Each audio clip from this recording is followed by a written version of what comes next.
welcome everybody. We're so very pleased to have you here for our live Lyre reading for 2022. It's always so nice to have everybody here reading all of their fantastic works.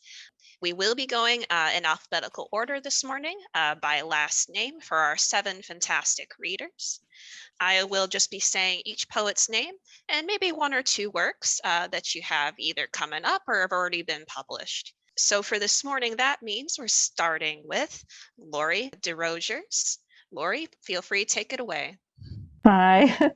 Okay, so I'm Lori Desrosiers. You said it right. Congratulations. I have 2 books with Glass Lyre. One is Typing with the E. Cummings, which, as you see, this is I can't put it up here, but anyway, it's here. Oh, there we go. Has this crazy picture of a lady in a typewriter. It was supposed to be my mother's picture, but it couldn't be because I couldn't find a picture of her when she was young with a typewriter. And I have another book that was published a few years back called Inner Sky, that's about surviving domestic abuse. This one is all poems after E. Cummings, and I'm going to read a few poems from that. So it starts out with this poem that is written, and I'm going to try this, I don't know if you can see it. It's written like, now you can't see, now you can't see me. It's written, it's written up and down like it's being typed. Okay, so that's important, and so you'll hear why I did that. It's just fun. My sweet old typist, loosely after E.E. Cummings, my sweet old, etc. My sweet old mother, Blanche, during World War II, joined the Signal Corps with her sister-in-law and some of the girls from Central High. It's where I learned to type a proud 100 words per minute, which came in handy later on. Ding. Okay. Blanche typed up her husband's PhD. The first one was rejected. So they went to Paris, where she took singing lessons and typed. This time it was accepted. Ding. At 73, Blanche retired, wrote and typed 2 novels on her IBM Selectric. I dream, typist, of the sound of you typing, of your voice in my life. And this one is an old open mic rule. If you read a poem about your mother, you should read a poem about your father. Not necessarily, but I am going to do that. Poem with first line from E.E. Cummings. My father moved through dooms of love, through time with his yellow dog, Hector, wife too young, children too sad, collecting dust and fire. My father sang to waves. The ocean rose to greet him, tone deaf and handsome. His enthusiasm warmed summer fish, roiling water greeting death. My father walked September woods, trespassed on estates, leaned on rocks, read Whitman, as his brain grew star tumors. His body folded like a bad book, voice quieted, hands gnarled, feet left stepless, cold, gone in winter.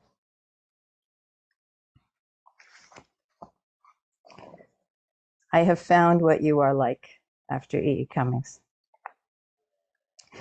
I have found what you are like, the mud, which gathers up my feet and cleaves like nothing else, but leaves them kissed, the soil and water cool and wet, a fodder for flowers, home of worms who eat what we discard, service of soil-studded creatures, joy for dogs and pigs and children in the garden, and in the house a room baptized mud, and in those muddy boots you plant a stirring of shoots between my toes. But I would rather than anything have sometimes when the door is shut, sometimes your touch.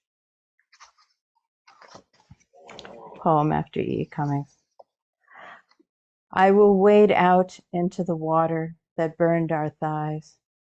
I will take your memory in my mouth, leap to the time when, alive again, you ran into the ocean, singing, a dash ahead of death.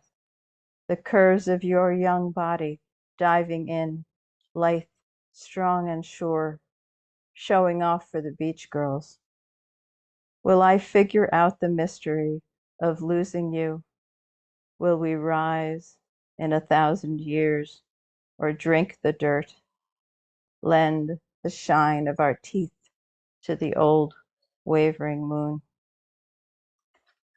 I think I have time for one short one, yeah? Okay.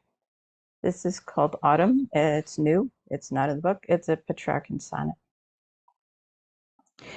Beyond my windowsill, I see the slant of autumn's light bespeckle orange leaves, red on sumac, yellow maple trees.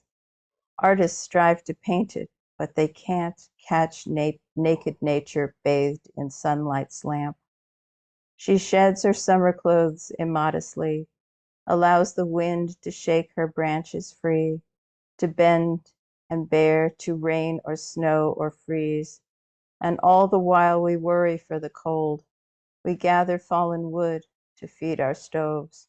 We huddle for warmth, afraid of growing old, afraid of seasons change, afraid of dying. Our fears obscure our view of autumn's gold. In grief, we choose to hide instead of flying. Thank you. Thank you, Lori. That was a wonderful way to start. Thank you so much. And I realized I had said I was going to introduce a couple of your works, but then you already went ahead and got my back on that. So I thank you. I misunderstood. I thought Oh, no, you're good. You covered me. It was wonderful. I'm sorry. Oh, no, you're totally great. All right. So next up, we have Nicole Greaves, author of Having Witnessed the Illusion. Nicole, go ahead, take it away. Hi.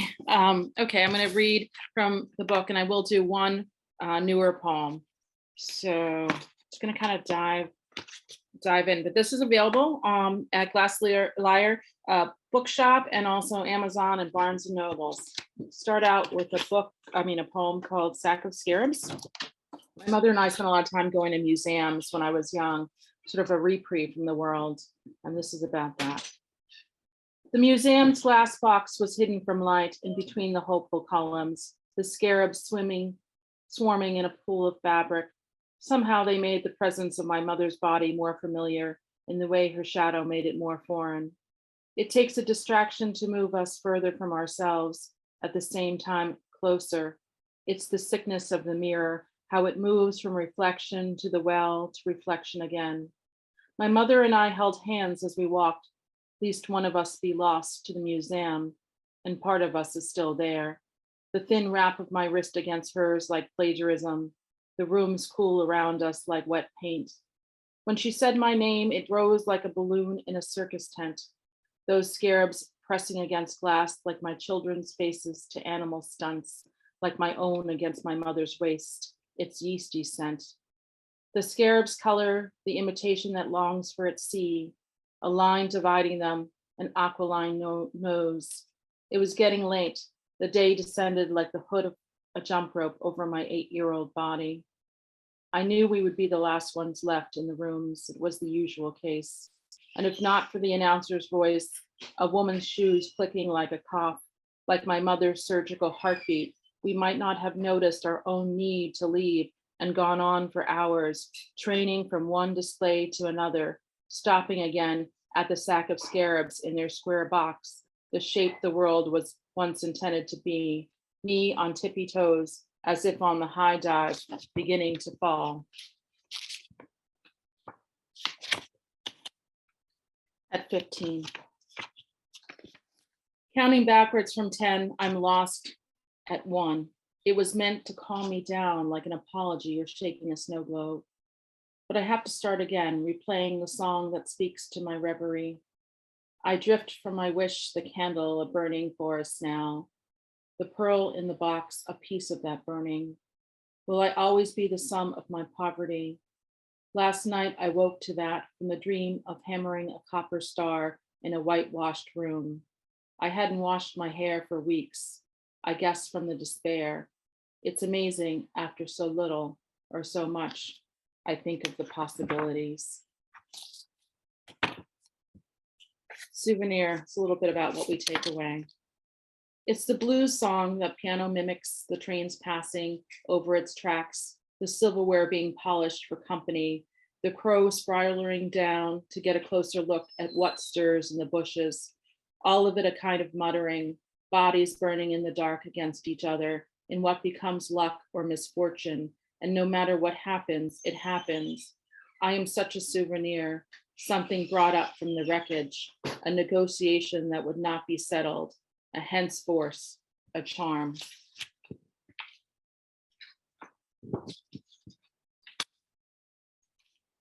This is my Starry Night poem. I always have my students write Starry Night poems. And I decided I was gonna write a Starry Night poem one day with them. And it's called When We Were Immortal, after the Starry Night. The wind is curled there, or is it the breath like that of you in my ear when we were then in the consumption of each other? Each fascination drew us back to the heaviness of it, the smoke of it in winter billowing out of our kindling.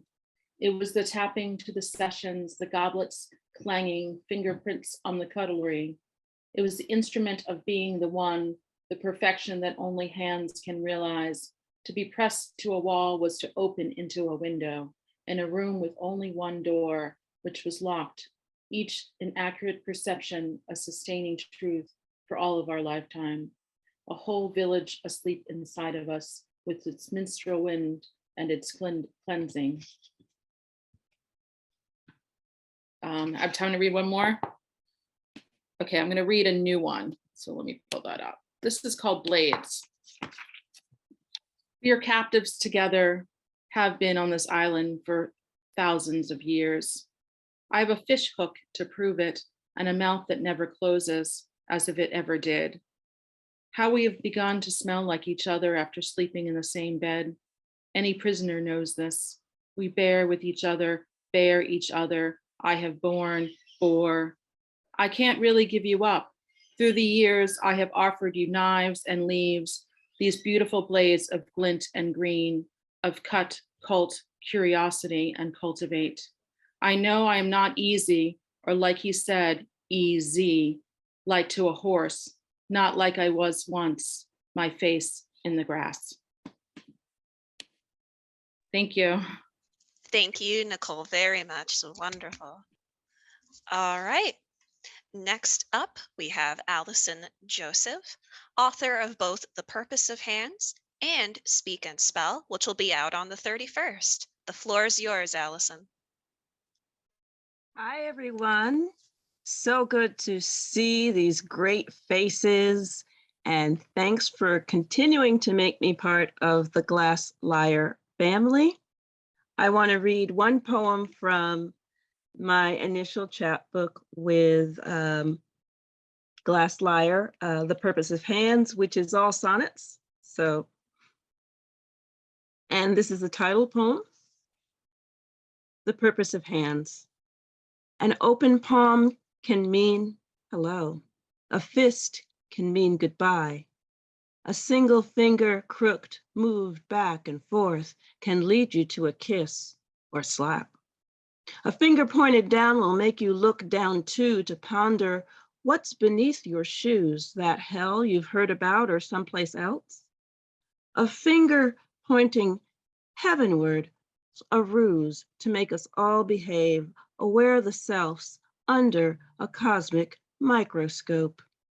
We point at those we fear, at those we scorn, at those we single out in pride or shame. We taunt with middle fingers held up high. We posed with hands across our hearts to swear our trust. We speak with hands not words, because we must. And this is the new book coming out very, very soon, and much love and thanks to Glass Lyre Press for publishing another chapbook. And the title is Speak and Spell. So the first poem's called Speak. It's an invented form that looks a lot like a villanelle, but isn't a villanelle that I never gave a name to. So resolve for me the poem of your life. Let loose the worlds your words contain. Allow the life you've lived to come to air. Give voice to all encounters of the skin. Let loose the worlds your words contain. Explain to me the logic of your thought. The way you view the world is puzzling, strange. Explain to me where each new scar is from. Discuss with me your doubt of solid things.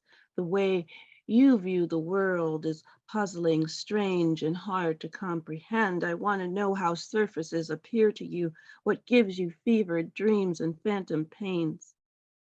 You say you can't describe how surfaces appear to you.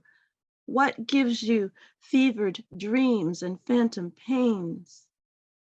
Explain to me where each new scar is from. Resolve for me the poem of your life.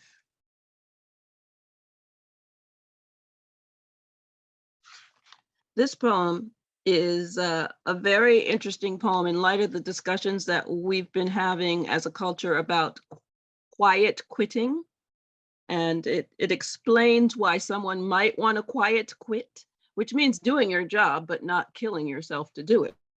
This is called, Could You Ask Somebody Else?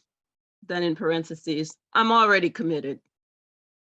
I promised too many people, too many things, scribble to-do lists on the back of torn envelopes I then cannot locate, scrawl addresses and directions on snatches of paper I lose within my purse's depths. Book bags, recesses, grocery lists, appointment cards, time-sensitive memos, overdue bills, overstuffed envelopes of unanswered correspondence, all scatter all over my desk, deepening the channel of guilt, burrowing through my stomach's lining, corrosive trail I assuage with swigs from that bottle of pink candy-colored liquid also on my desk.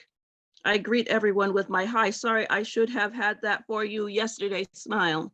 My, yes, I'll have it for you soon, stammer. And I slink away, already starting to forget what I'd promised to remember, already forgetting what I'd signed.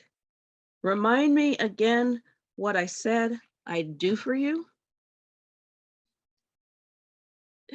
This one's called Traveling Alone, and it is dedicated to my late husband, John Tribble, who was also a Glass Lyre Press author with 2 books from Glass Lyre, Natural State and God of the Kitchen. This is called Traveling Alone for JT. I always miss you most when coming back to you from some faraway coast, some unfamiliar view. The closer I arrive, the further that I feel. Airports or netherworld where nothing is revealed. I want to glimpse your face before I know I can, impatient for the place where I'll see you again. No crowded airplane aisles, no evening flight delays. I want to shrink the miles until they fall away. No suitcases to claim, no rush hour to fight. I'd like to blink my eyes, come home without a flight. At home, at last with you, and weary from my life. I'm private once again, unfettered as your wife.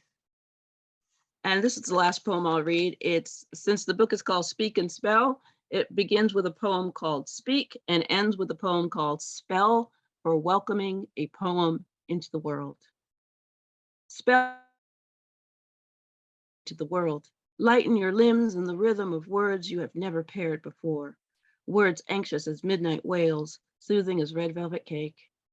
Let your body, that sapling, sway like slimmest switches cut from a tree too young to be scarred by fire.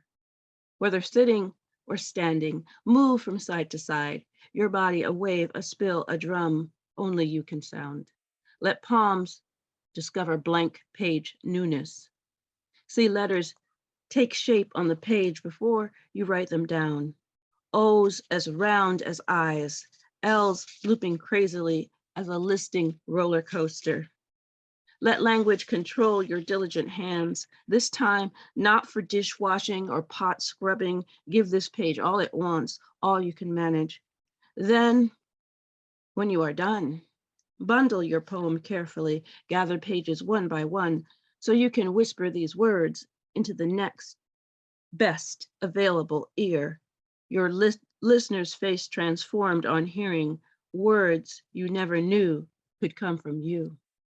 Thank you so much. Thank you, Allison. Wonderful. Thank you very much. All righty. Next up for our reading today, we have Lisa Kwong, author of Becoming Apple Asian. Thank you, Elizabeth. So it's an honor to be here, and I'm so grateful to Lyre Press for publishing my debut chapbook. Beautiful cover by my former student, Sarah Rudzinski. So I do want to share some good news about a poem from the book. So my poem, Declaration Written on a Leaf, was nominated by Still the Journal for the Best of Net Awards anthology for 2023. So totally unexpected, but I opened up my email and I was like, wow, such an honor. So I am going to read 3 poems from the book, and if you've read the book, you know where these are. I'm not going to spoil it for you if you haven't, but they are one after the other in the book. So I'm going to start with actually the title's namesake poem. An Appalachian finds home in Bloomington, Indiana. I call myself an Appalachian, an Asian from Appalachia. I rock leopard print and black stilettos, write protest emails to Victoria's Secret, wear Brooks and flatfoot proof orthotics. After 5K brunch is a French tickler, a ham and cream cheese crepe, mimosa with cherry. I victory dance in the basement stairwell of Ballantine, break into song upon hearing the word lonely. I travel to Greece and Taiwan vicariously through the men I liked. I am from letting go of the man who left for Florida. I push up and bird dog, lemon squeeze and tricep dip. As sweat hisses, every breath, a billowing kite, lifting my body higher and soarer. I keep a flashlight in the bathroom, just in case I have to hunker down in the bathtub while a tornado blasts through the parking lot.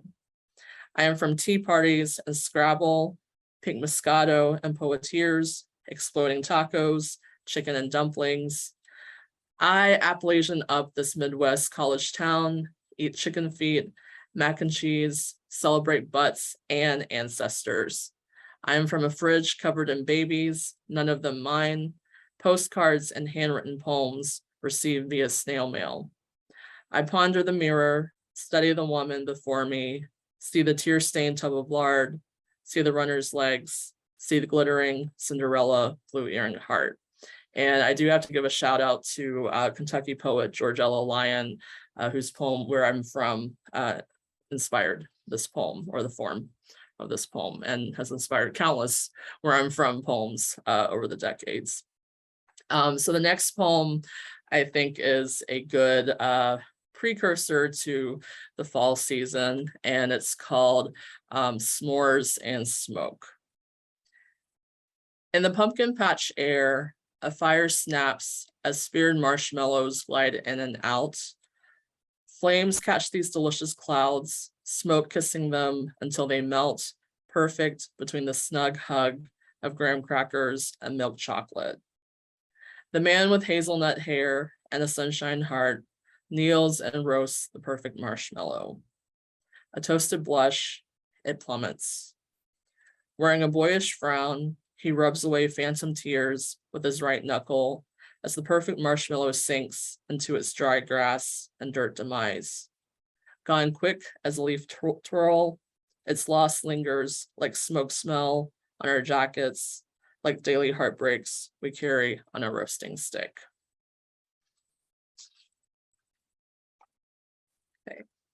And I think this last poem will take me right up to the 6-minute limit. So I'm gonna end with this. And I do want to express my gratitude to Sundress Publications for originally publishing this as a broadside in 2019. Searching for wonton soup. Nothing compares to mom and dad's wontons, mini globes of ground pork perfectly wrapped in a thin golden skin. But I can't live at home forever just to be fed. At every restaurant in Bloomington, Indiana, I try to find a soup good enough. Broth not too oily, skin tender as the meat inside.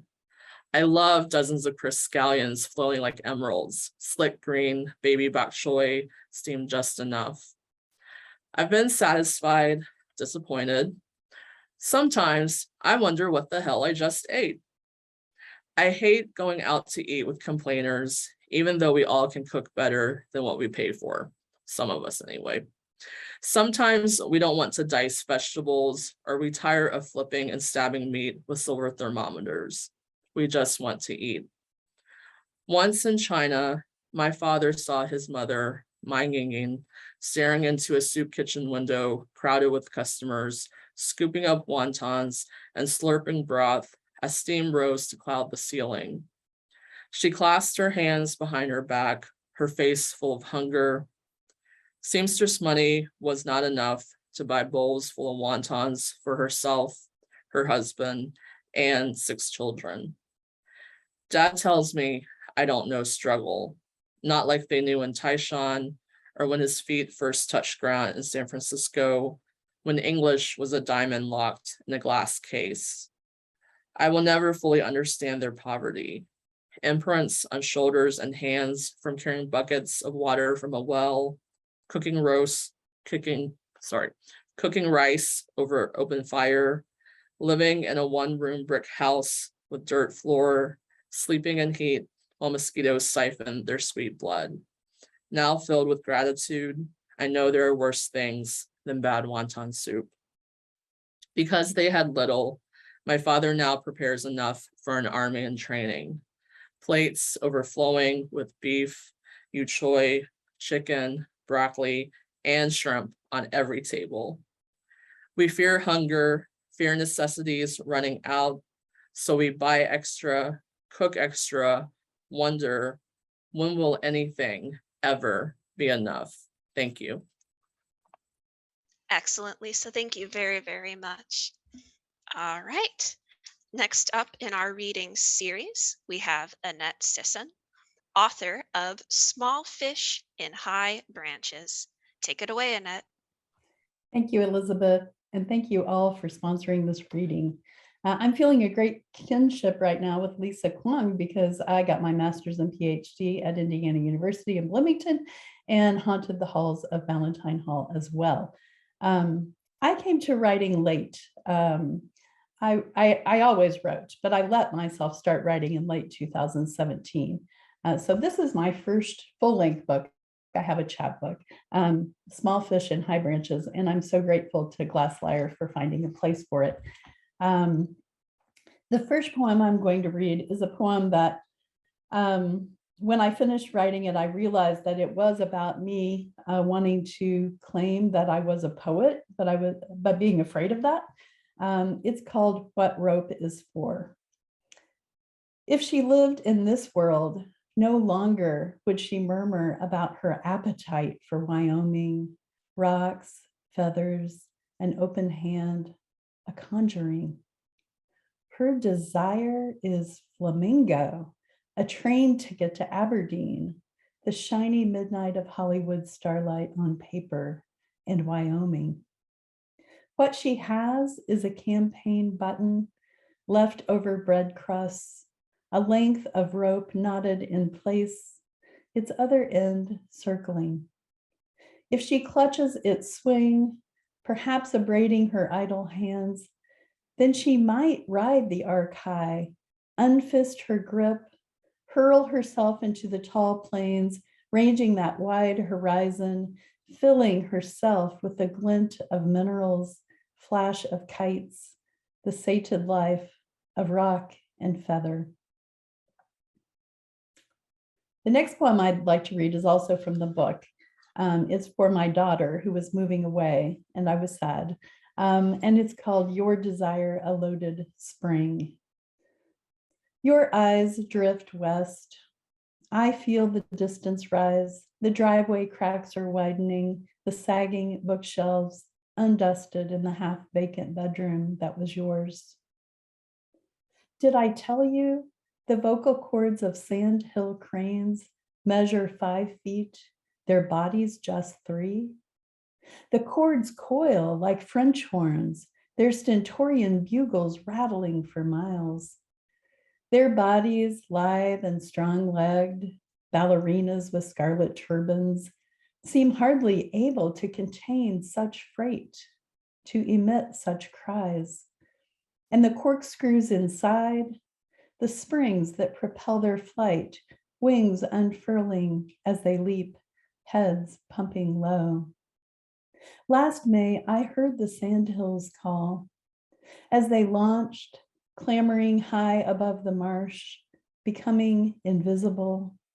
I saw your coiled body, your desire, a loaded spring.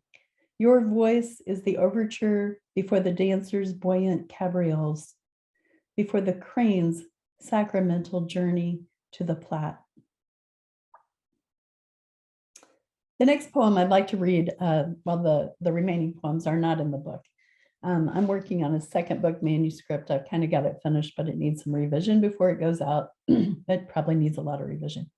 This poem is called Her Offering, and it's about my mother. I planted cantaloupe in my front yard last spring, a sweet ground cover, annual among perennials. One by one, before they could ripen, their skins split, coral flesh gaping.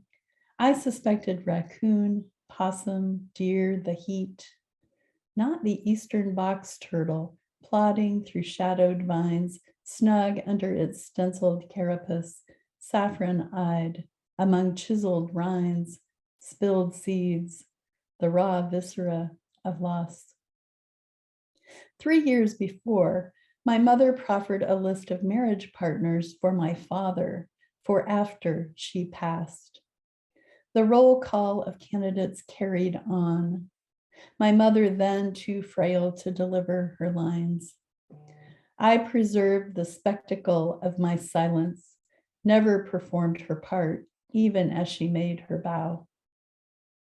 Today, in this garden honeyed with carnage, I see my mother's kindness, how she offered herself, the fruit of her overripe body, untangled the withering vine of her illness, fashioned him a sequel, a shell like a shield etched with widows' names.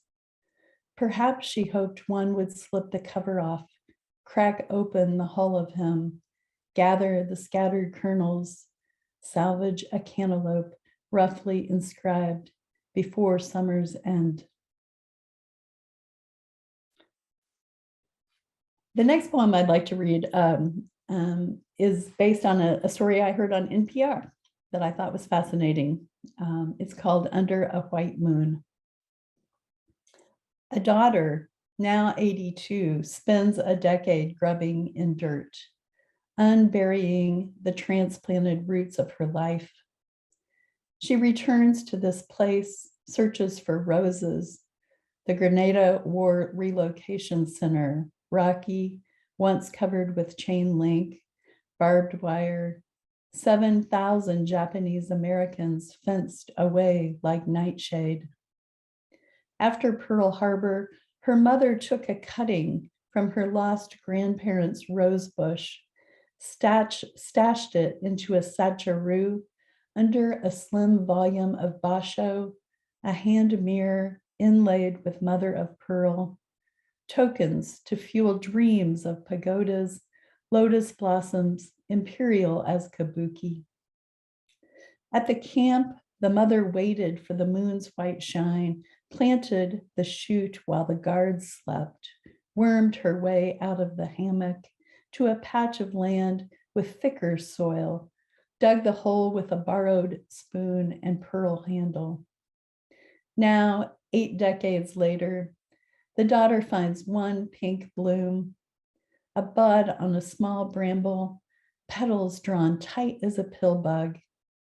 She remembers the dusty corners of the wire enclosure, sees her mother's hands grafting roses, hears her whisper to the stem's nodes, "It's the roots that save, push them deep." And now I have one quirky poem that just came out in the Citron Review.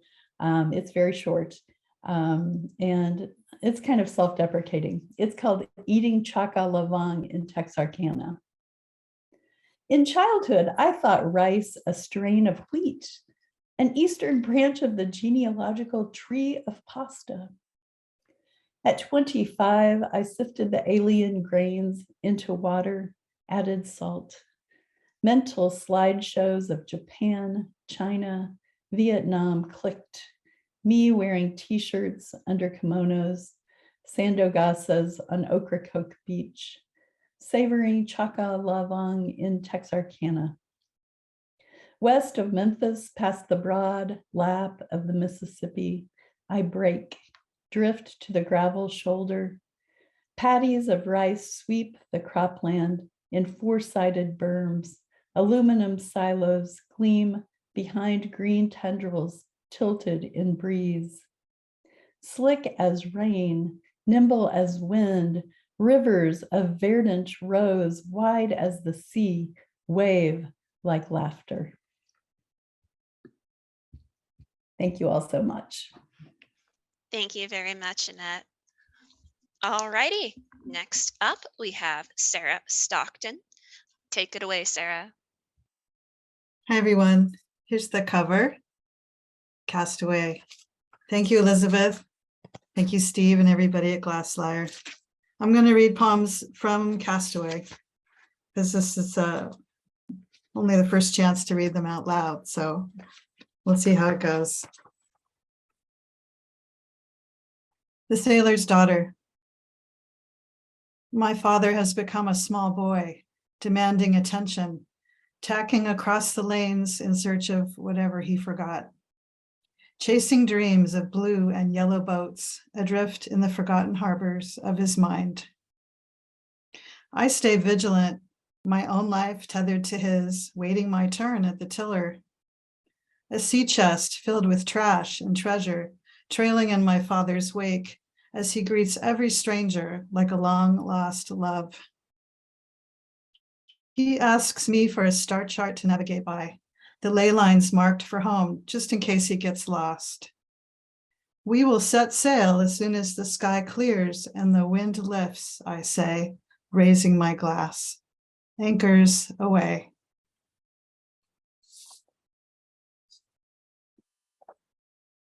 I hunger for your touch, by way of the Righteous Brothers. In school, I might have done better in math if we had drawn the triangle of the soul, located the hypotenuse of the holy body, and discussed whether love could be transmuted or disappear into infinity. Because some days I walk across the Pacific tide pools, and by a glance of fractal light, I see you, even while knowing you're trapped in an unchained mind. I want to fly across the country just to feel your touch, to breathe your breath, regardless of the dangerous symmetry. Are you still mine?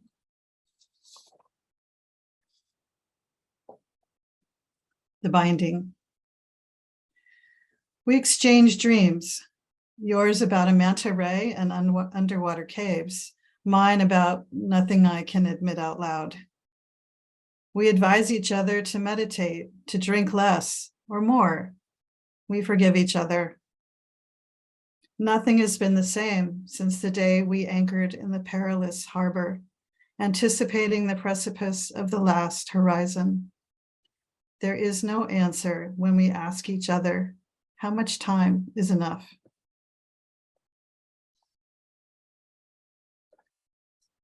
Two more. Salt and other spells. We were water once, cyclical, transforming salt and sediment into scales, anadromous, moving from sea into sweet water, catadromous, fresh to salt to spawn, traveling in deep sea channels, transitioning from silvery blue to darker, going home. We, floundering at water's edge, turn in 4 directions, 3 visions, 7 cycles, slipping into water.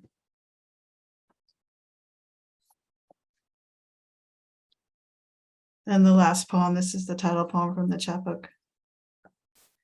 A broken, overturned boat on a stormy day, abandoned in long reeds on an empty shore, someone living beneath. Thank you. Thank you very much, Sarah. Wonderful. All righty. And last but certainly not least, we have Jessica Walsh, author of the soon to be coming out on September 8th, Book of Gods and Grudges. Take it away, Jessica.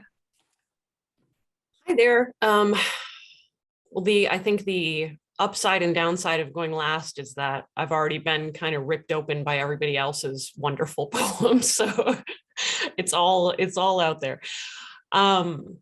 Okay, so I'm going to read 4 poems that are from the book that's coming out. I have a release date now, September 8th, so right around the corner. And I had written down a list of what I wanted to read, but then I wrote the page numbers and I wrote down 2 different ones for the first one. So the poem I wrote down is not on the page, I thought. And I mentioned this because what I actually wrote down was a poem, apparently accidentally, that I've never read out loud because it's a hard one. And I thought, well, maybe this was a sign that it's time to give it a go. So sorry if I start to ugly cry, but we'll give it a go. This is for the record. I say it must be coming for us because I don't see it coming for us.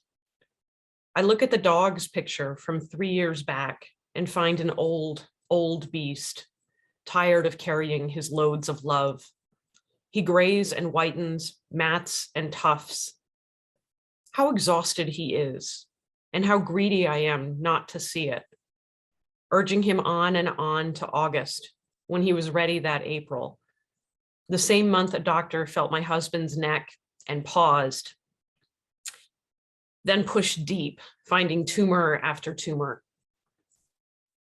I look at my husband's picture, and from here I see swelling, the in and out push of cancer that had grown for years, perhaps a decade.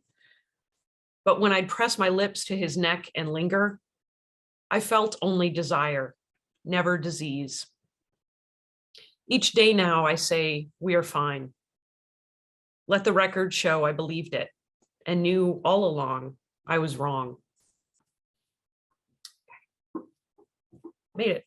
All right. Okay. I'm gonna do one. Liquefaction is this one.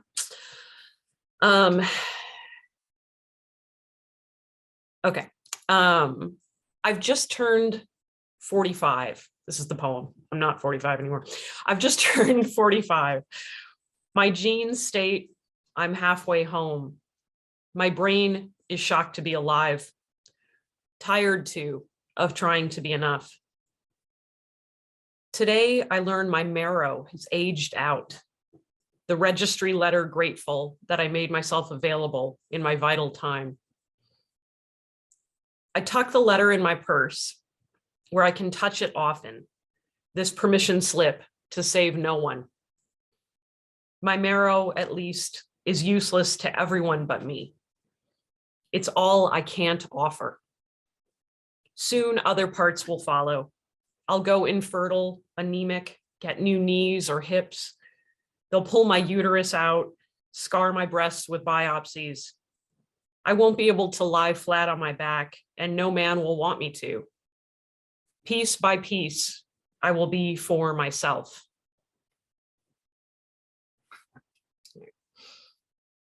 All right. I'm going to read kind of a funnish one. Yeah, I'm the product of a PhD program that was really heavy on theory, and all theory. It was a literature program. Just you were lucky if you could read something that wasn't theory on occasion. And it took me a long time to kind of feel like I was loving what I was doing again after after that. Nothing could kill my passion like endless rounds of theory. So this one's called Prayer at Half Price Books. Lord, I tried to be good with my quotes, scraped country from my tongue, penned opinions on craft, theory, being. I dropped names, even now they perch ready, and spoke codes, ate small plates while playing just a bit dumber than whoever wore the blazer. I've read them all already, read them and still fallen. The volumes of my days have changed. Let a man size up my banana box of books and pass me the value in cash. I'll take what I can get, then spend it fast on coffee and scratch-offs. Let's call it communion, Lord. Let's call this surrender. The end of trying, it's being born again. I have one more. I just realized hopefully it doesn't show up how much dog hair I have on my shirt. So sorry. I just glanced down. The last one was inspired by, I'm sure you've seen here and there among the many alarming stories that pepper our timelines about the garbage islands, right, that are just floating at sea. And for whatever reason, this just intrigued me in a way where I was struck not by sort of the hideousness of it, but sort of the magic of these things that are artifacts of our. So this last one I'm going to read is called Cathedral. When both door and window closed, I tracked down my surrenders, a drifting gentle mass, nation-sized, gulled and rustling, made of needs. Because everything I wanted, I got and threw out. My neglected garbage clung tight together, forming for me an island, an empire. Everything I wanted and got, I threw out, but it waited for me quietly, never doubting it would come. I would come. The kindness, the calm, I come. Its breezes reek until the breeze changes me, and soon the worst scent is my own human sweat. I braid my hair with plastic bags until I walk with a train of tentacles. I bangle my wrists with cans and the loops of a six-pack holder. I eat from the meals I skipped, and though the gulls take their share, I will never run out of everything I wanted and got and threw out. At night, I sleep in the nested center, wrapped in quilts of holy clothes, the stars, the slow swell of broad waves, the pieces of my trash interlaced. Come noon, I step from the edges and swim the island's frilled shore. From underwater, blades of sun slip through pop bottles, bags, CD cases, papers, through everything I wanted, got, and threw out. All their colors ablaze and beautiful. Here then is my good news. My garbage is stained glass in the window of a cast-off church. And even here, only here, I can pray. Thank you. Thank you. Wonderful, absolutely wonderful work. Thank you so much. We're going to go ahead in alphabetical order by last name this afternoon, starting with Nan Cohen, who is the author of 1,000-Year-Old Words. Go ahead, take it away, Nan. Okay, thank you so much. Elizabeth and Steve and Ami and in absentia, the whole Glass Lyre team. It's really great to be here to read with Beth, Lois, Gloria, Connie, and Amy, most of whom I just met. We were just saying how wonderful Zoom is for this kind of thing. So I'll keep my preamble brief. So the book I'm working on right now is about time travel. And in the course of writing it, I've become sort of obsessed with words that have been in English fundamentally unchanged for about 1,000 years, right? Hence the title of my Glass Lyre chapbook, 1,000-Year-Old Words, with this beautiful cover design by Steve. And an example would be the word shimmer, right? An Old English speaker 1,000 years ago could be standing, by a river or bay and looking at the movement of the light on the water, kind of a timeless moment, right? So as long as there have been humans to look at things.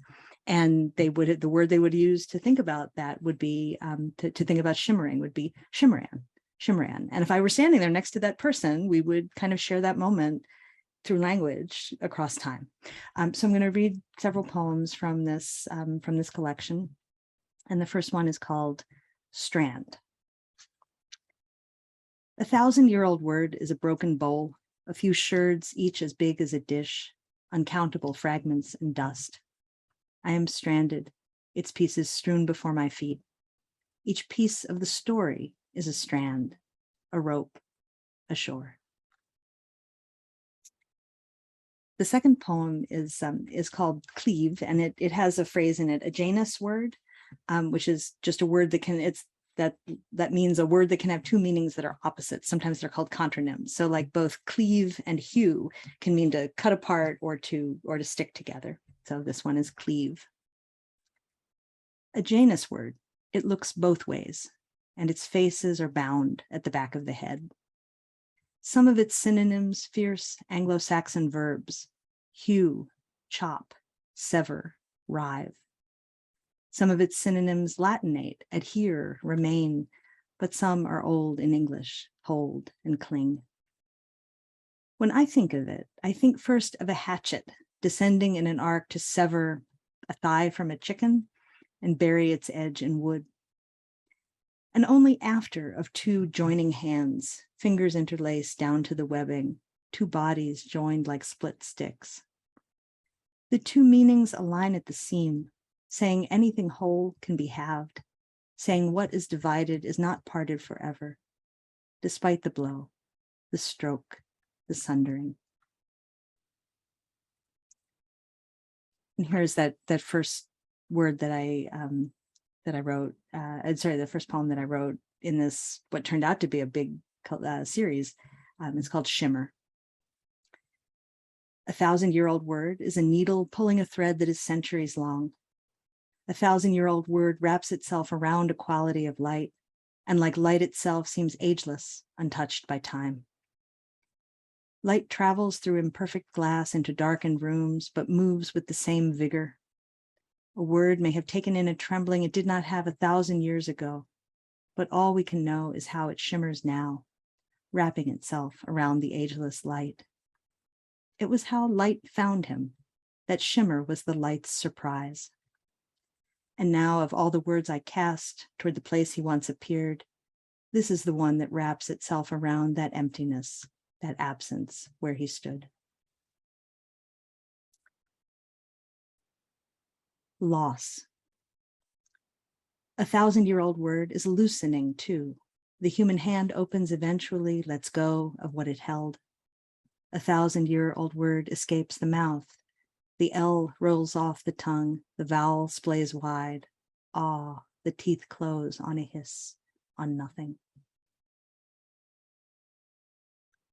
Spell.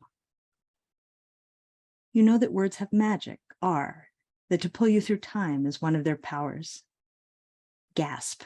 As a noun, I learned it was first recorded in the year I was born.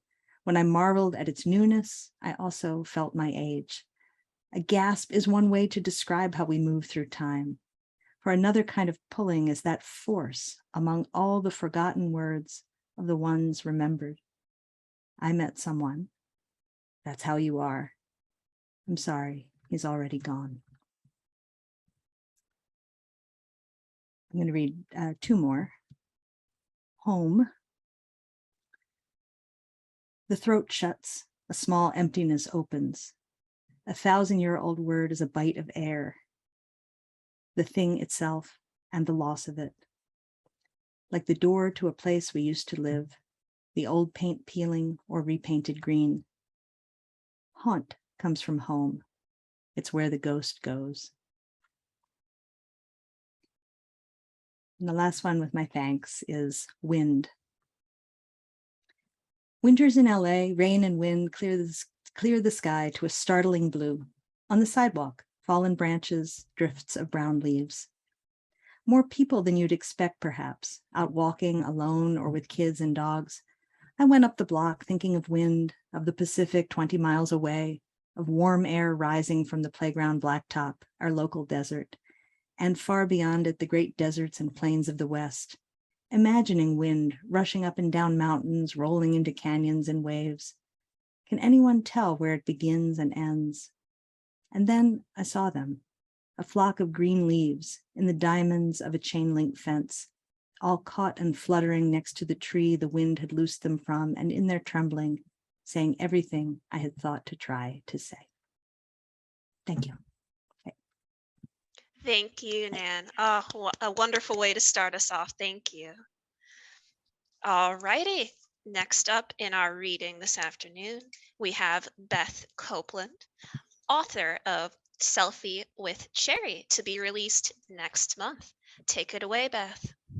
Thank you so much. I'm very grateful to have an opportunity to read with you today. Thank you, Elizabeth, and it's wonderful to see the faces of the other poets whose work I admire. I'm going to read 4 poems. Don't think it couldn't happen to you. You could end up in a motel with a neon no vacancy sign in the window, or in a cheap studio apartment sleeping on a blow-up bed. Don't think of it as failure. Instead, think of it as rebirth, like a phoenix rises from flames or a snake leaves its skin behind.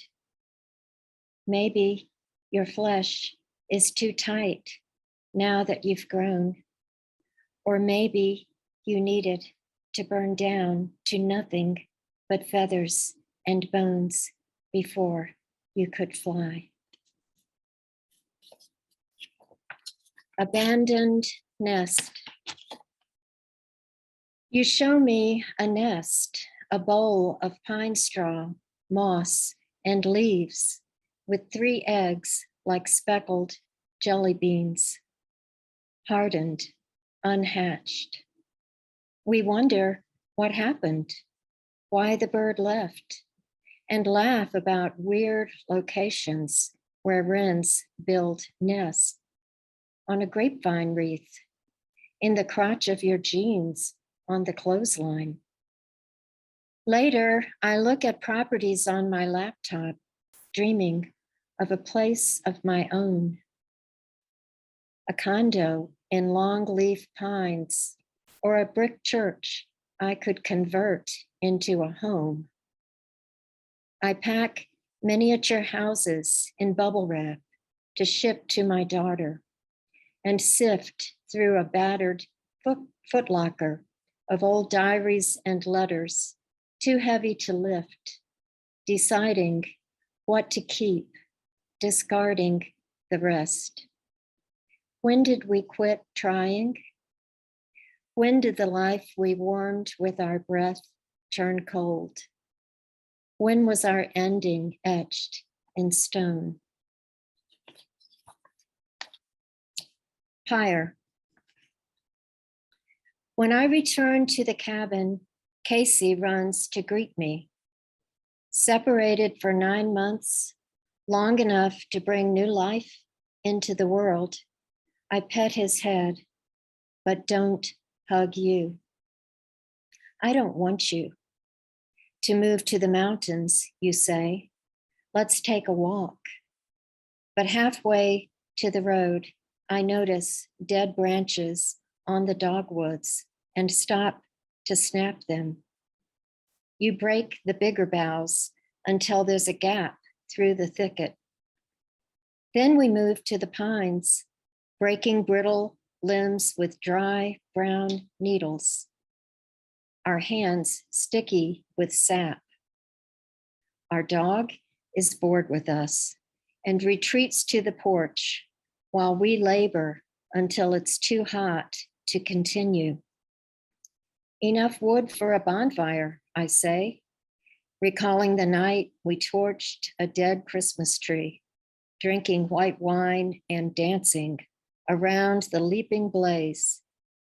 And the dark morning I burned your love letters in a metal trash can outside, drunk and weeping, liar, liar, liar, as your false words folded into flames. You laugh, crack the last branch from the trunk, and say, you always loved playing with fire. The last one, my daughter paints a mountain.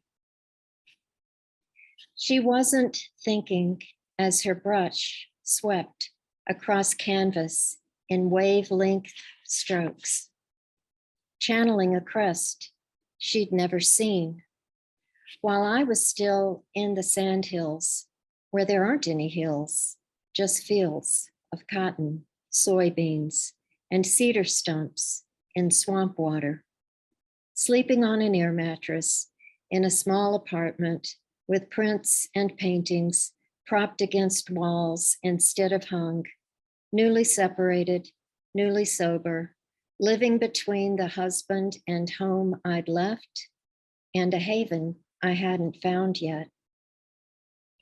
As I drove up a steep road to see a house in the Blue Ridge, a large buck leapt in front of the car to welcome me, and I knew I'd found my new home. I didn't know the mountain seen at the top of the hill was the mountain she'd painted months before, and she didn't know I'd move to that house with a view of the mountain she'd painted as if in a dream or fugue. How could her mountain, purple, lavender, pink, and forest green, swirled to a peak with white streak of snow against a blue sky, mirror the one framed in my window? Was it coincidence or synchronicity that the mountain in her mind's eye was more map than metaphor? It was a message from the universe. You're home. Open the door. Thank you. Thank you so very much, Beth. Thank you. All righty. Moving right along, we have Lois P. Jones, author of Night Ladder, and also previously a guest editor for our Aeolian Harp anthology series, the second installment of. Take it away, Lois. Thank you so much, Elizabeth, for arranging this reading. And it's great to be here with my fellow Live Lyre poet friends in the community and see your faces and hear your work. Wow, it's such a treat. I'm just going to read a couple poems to start from Night Ladder, and which I still love. I love my book. I love the cover, and I love everything about it. So, so I dedicate this little reading to my friend Leah Brooks. I'm actually going to England in a little over a week. A lot of my poems are travel-based, and so this one is called Kensington Concierge. I had a little crush on on a concierge that I ran into. And so this is how it went. At 3 a.m., I'm wide open as the window. The moon offers what little light it has, bringing London's ghosts. Stray thoughts of streetwalkers climb the flues and take root. This room holds its hurts, swollen feet, bent neck, the width of the lift when you looked at me. Some part of us rose to the surface, then silvered as it sank. An odd pull, like a thread in the underwing. But I kept from touching your velvet yarmulke, rubbed my voice for a path to speak. I know you. You are dark oil in a new lamp, and even if you give your days to the opening of doors or the recovery of what we lost, a red glove or a gentleman's cufflink, my leather diary full of words of you left on the clean sheets. You are still my keeper of the lantern, and there's only this pale hour illumining your raven suit. It's cotton so close to my fingers. I've had only one tryst in my life, but Levy, I would break the rule for you. Break it like matzah on a candled night. I want to hear you explain the strange razor calls of rooftop birds, our vowels rain-lipped. You are the kind of man that looks with your whole body. Come here in your nightcoat like a Cossack. Come in, your dark curls still untouched.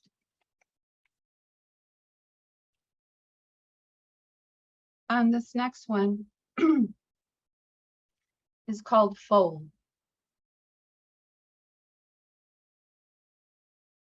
In your next life, you will be birthed in needles of hoarfrost, your eyes still in the blue gauze between this world and the next. And I will kneel so close, you will smell the hot iron waiting to singe your skin.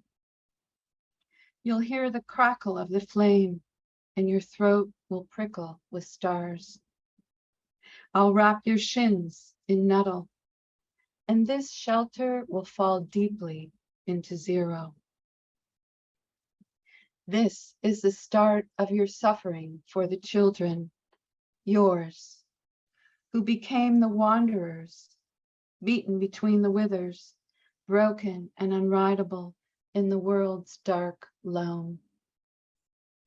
There is no animal to save you now, no purling stream to fold shame into, not even the jackdaw as witness, or a single crofter awake in this cat's eye hour. Revenge tries on its black bridle, then drapes it over the swinging fence. Father, I will not take out your eyes, but I will brand you with the words you fear, and you will wear it, and you will wear it, and give up everything to winter.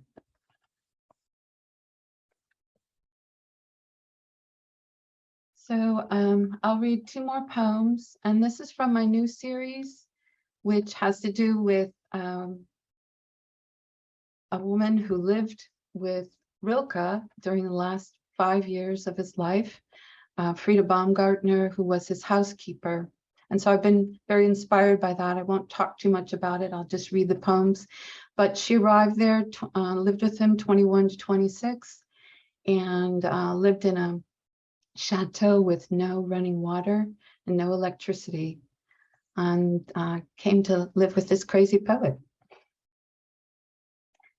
This is called A Ghost of Oneself, and it starts with an epigraph from her.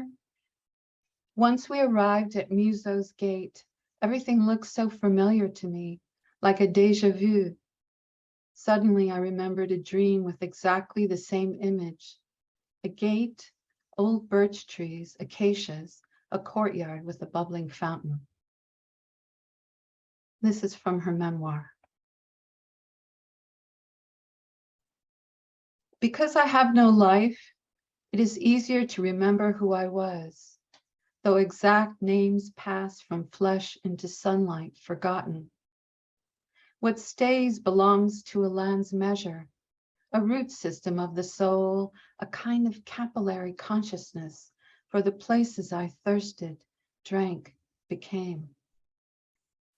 And so too, a transpiration, something of me exhaled into the air and revisited, rebreathed. These things fall across the senses like a fingerprint, no winter can erode. It's the only way to explain how the birches swayed with returning. A sky as soft and familiar as my blue shift. Why I'm at the foot of the poet's vineyard now, everything flushed with October. I want to empty my mind into this brook as it moves from the ancient glacier so I can see what flows from past into present. I want to want again, to be the poplar's quivering gold, to kneel and feel my bare knees in the late summer burn. A cloud haunts me from its tufted height. It has a woman's eyes. I close mine and remember. Old birch trees, acacias, a courtyard with a bubbling fountain. This land holds me in its hands like a pocket watch. And the last poem is a title from Rilke's Ninth Duino Elegy. It's a line, once for each thing, just once, no more. And we too, just once. I found a city of narrow passageways where the day filtered in, dove gray, sheltered and soft. Sometimes an entire life is spent in museum light, and you become a part of its diffusion. I might be anyone, a stranger caught beneath the repeating arc of portico, each curve rising in my rib. I might have been the bas-relief I passed under, the saint I was, the ruin I became. Once I awoke in Venetian twilight and crept barefoot down the stone steps to the water to watch my face tremble with the moon. This was before I was forced to be a whore, moored to a life of silk and pearls and the salty breath of counts and countesses. But I was no courtisane de lume, but a woman worthy of sin. And they said, "Angel, are you drowning your bed sheets in the moon's pool water?" And I said, "I spend my time like a coin on my back, on its back, shining for no one." Satisfied as a hinge pin swung open, a handbell that's found its clapper. One life could never be enough. We long for things we can't explain, like the four-poster bed in an antique shop I wept over for days, the feeling of a small child who walked toward me through the grass but never reached my hand. Rilke asks, but to the other realm, what can be taken? And I say, everything follows us from room to room, our lives hungry for what we feed them in the dark. Worlds begin like this. Thank you. Thank you very much, Lois. Thank you. All righty. Next up, we have Gloria Mindock, author of both Whiteness of Bone and Ash. Gloria was also one of our guest editors on the 8th edition of our Aeolian Harp anthology series. Take it away, Gloria. Thank you. And thank you so much, Elizabeth, Steve, Ami, Royce, and everybody at Glass Lyre Press. And what an honor it is to read with everybody. Your work just floors me. And so really, oh my gosh. I'm going to start out reading 3 poems from Ash and then read some new work. What if God is strict? I am looking for the right flesh with no bleeding, my voice free hanging from the crucifix, passion from these lips igniting sins to clot my mouth. Crucifixes break every day, are shoved into a drawer, collect dust in a thrift shop. Sometimes Jesus becomes so dusty that cleaning him is a problem, the dust too thick to let him resurrect. When he does, he sneezes. Maybe Jesus will develop an allergy, a miracle of life. Escape. Trying to escape, but I am surrounded by flat land, no place to go. If I stand behind the tree, you will find me. Behind the barn, you will find me. Behind the house, you will find me. You would not expect me to hide down by the Illinois River or in the caves of Starved Rock. I will be there until my body decays. I will become a beautiful plant. When you walk past, I will give you a rash.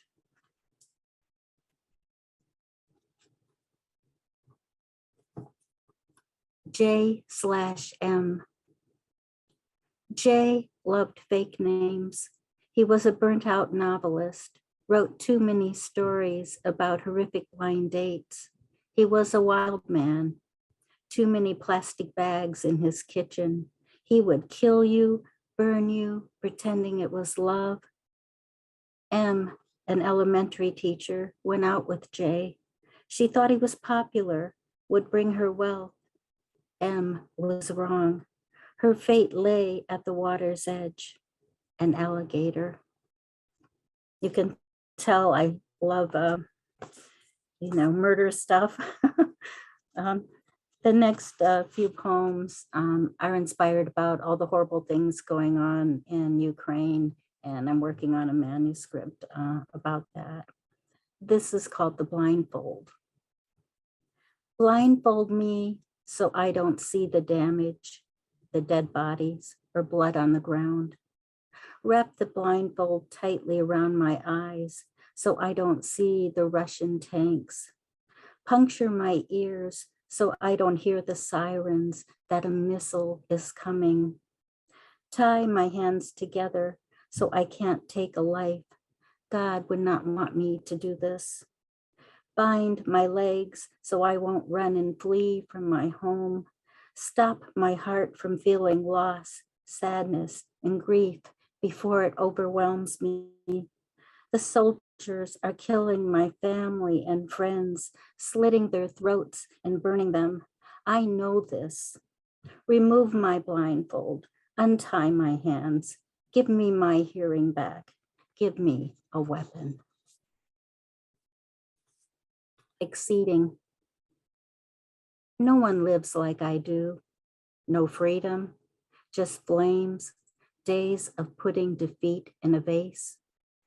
I am wishing for a miracle. Remember, you always see me falling off ladders. The devil lives in all the wounds. I do not know where my son is buried. Did he die slowly or quickly? These thoughts are playing endlessly. Tears fall from eyes in a trance. Sleep is in rations. Give me a shirt with words so I do not have to speak anymore. The moon still shines. There is no loss of light, only a dimness attaching itself to me. And the last one I'll read is called Bells of Kiev. The churches are empty, half standing, no bells to ring. In the wreckage lays a cross no one has touched. Jesus lays there broken. Is there a meaning to this? Will he rise again in this country? Someone will pick him up, carry him in their arms, kiss the cross he is on. Everyone needs to be protected, to be loved. Someone else will find his hand, no nails binding the freedom we all need. Thank you so much. Thank you, Gloria, very, very much. All righty. And last but certainly not least, we have Amy Small-McKinney, author of Walking Towards Cranes and I'm sorry, did I say last but not least? You guys, I'm so sorry. But also author of One Day I Am a Field. All right, Amy, take it away. It's fine.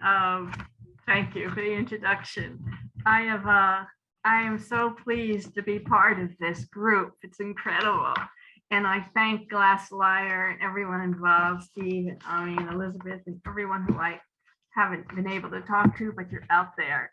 I feel like I'm part of an important community, a supportive community. So One Day I'm Afield was written during COVID, my husband's illness, and finally his death in 2020. I'm going to read probably 3 poems from that. Here it is. The poem Hallows begins with a line from John Berryman. Hallows.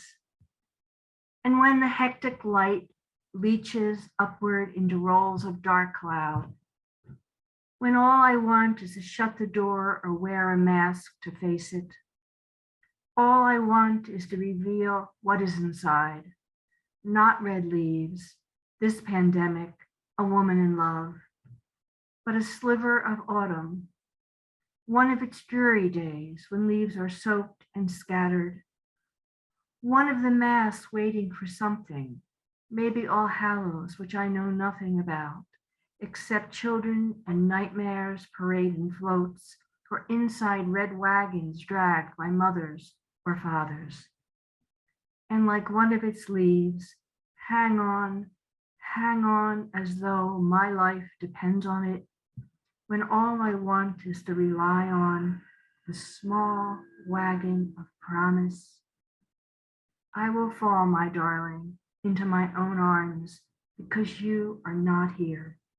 You are something like wind, something like the angel asking for treats, something like autumn air holding me up midair.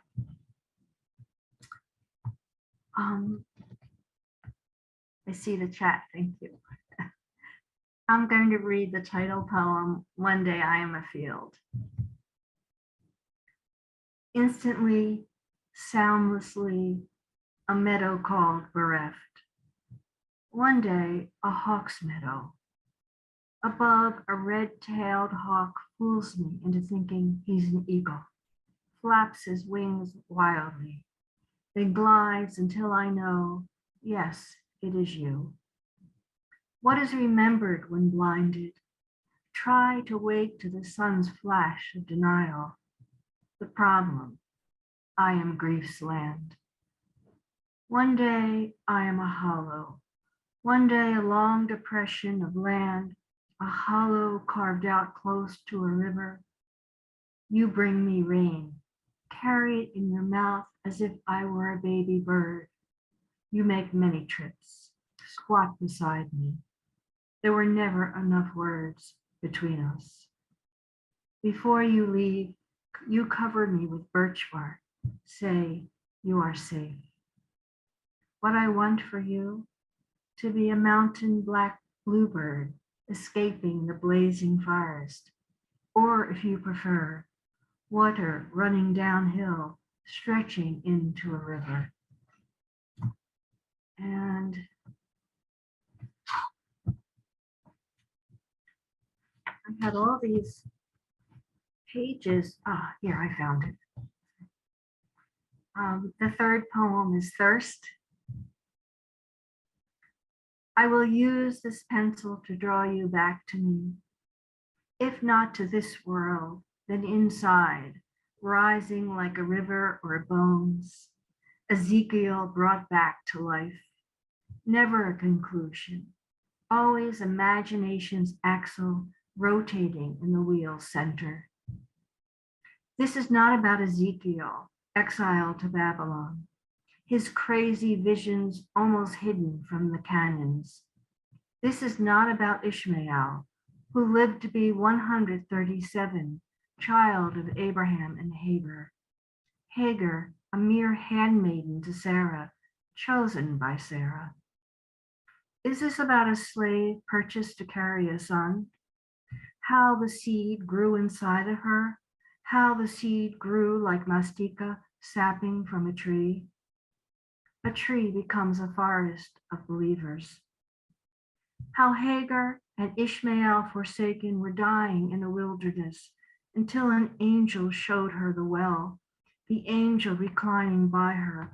Oh, for the thirsty, Oh, for you, my beloved, who did not live to 137, yielded to fluids cresting inside your brain, pushing against its walls until there was no memory, body and memory drowning in your own terrace of fluids. Terrace in Old French, rubble, in Latin terra, earth akin to terrere, to parch, to thirst. When you were dying, I used an orange sponge to dab ice onto your lips. How EMTs had come and gone so many times to lift you. We brought in the metal bed its locking casters. No more sirens, except the one calling to you. Yes, this year is over. Yes, I etch absence. In grief's desert, I wait for Ezekiel to find me. Thank you. Thank you very much, Amy. Wonderful. And I really mean it this time. Rounding us out here for the reading, we have Connie Post, author of both Floodwater and Prime Meridian. Take it away, Connie. Thank you, Elizabeth. And did I mute? I'm unmuted. Good. Sorry, it's giving me a weird message. So I'm happy to be here today and to see all my poetry buddies. To meet Nan for the first time, and it's just a pleasure. It's a nice break out of the long weekend. So I'm going to actually just kind of do a potpourri of poems. I'm going to read one from Floodwater, which was my 2014 one. So I was one of the very first authors with Floodwater, and it's a decision with Glass Lyre, and it's a decision I have always been very happy with. This one is Incantation. There is an old church at the end of a dirt road inside each of us. Even if we prayed, never believed in God, we found places to kneel when no one else is looking. Found a way to open the heavy door, look inside and at least wonder who built the altar. We have folded our hands quietly while the field beside us has burned. We have said grace while our bones break. After we walk over the sacrament of a gravel path, we may even pause, look up at the trees, and remember why they took a vow of silence. Once every winter, we may leave the house before anyone else is awake, step carefully across the burnt offerings of dawn, meander across a field with too much undergrowth, and finally remember why we've forgotten how to genuflect in the stillness. Thank you. So I always lose track of time. Okay, so I'm going to do one from a couple from Prime Meridian.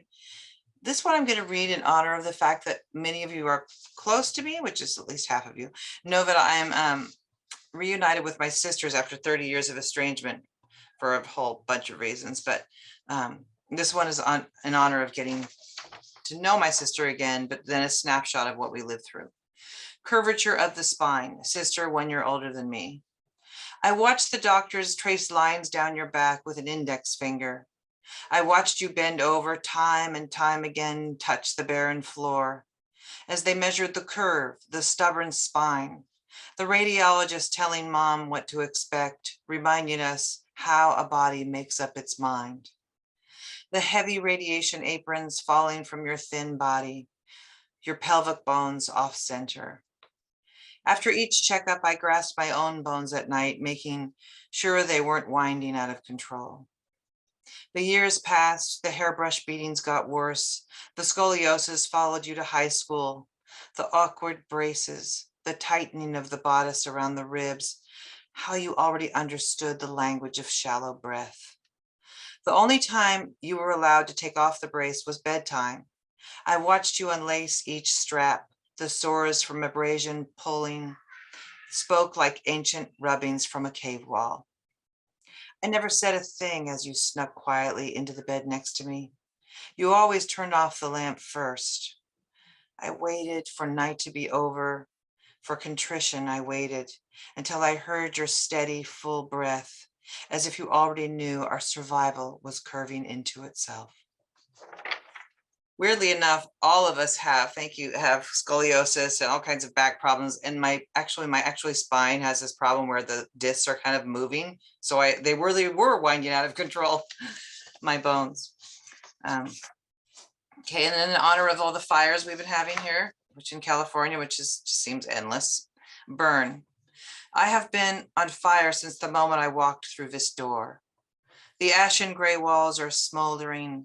There is molten lava coming out of your mouth, words sliding down the mountainside of your throat. I enter the crematorium of your mind, understanding how a thought ignites. I never know what to do when you give them back to me, contained yet formless. I leave the room, stand at the end of the hallway, holding urns of conversations, trying to remember the boneyards of our beginnings. The decades we lived in the same house, the matches hidden in all the closets we never opened, those we never will.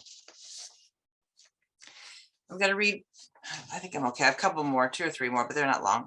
I have a book coming out from New York Quarterly Books in early 2023 called Between Twilight. So I just wanted to give you a little a teaser of that one. Entwined. Your history is tied around your waist like a rope. You fling yourself over the water, but the tire swing beckons you back. You find a foothold, you don't find a foothold, it's always the same. The gravity, the incessant gravity pulling you. You land wherever the rope comes loose. You curse the murky water for hiding the tadpoles with the broken tails, the moss that smothers your thoughts. Nobody on the far edge of the lake sees you. You go under, you become the body of water you once hated. You are alone, you are not alone. You are the hue of an unseen self. The water surrounds you like the selective mutism you had in 2nd grade. The photosynthesis keeps you holy while you wait. I'll just do one last one. Thanks.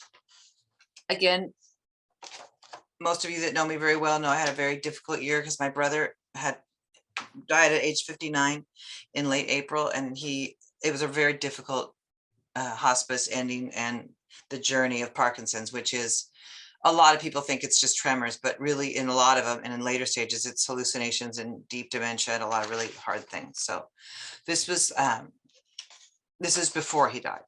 Searching. Scientists search for a cause. All I can do is comb the literature like a student cramming for exams, trying to map the way back to your first symptoms. How can we know what decisions a body will make for us? How can we know how long a mutation will keep a secret? How can we know where your mind is when you no longer speak? All I can hold on to is the memory of your hand in mine when we first went to Sunday school and believed in everything.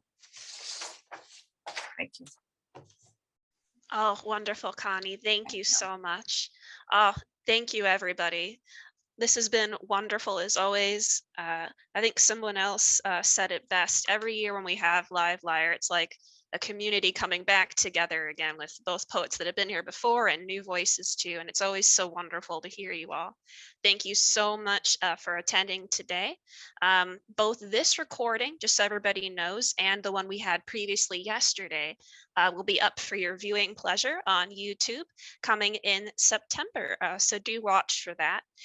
Thank you again, everybody, and please enjoy the rest of a wonderful Sunday.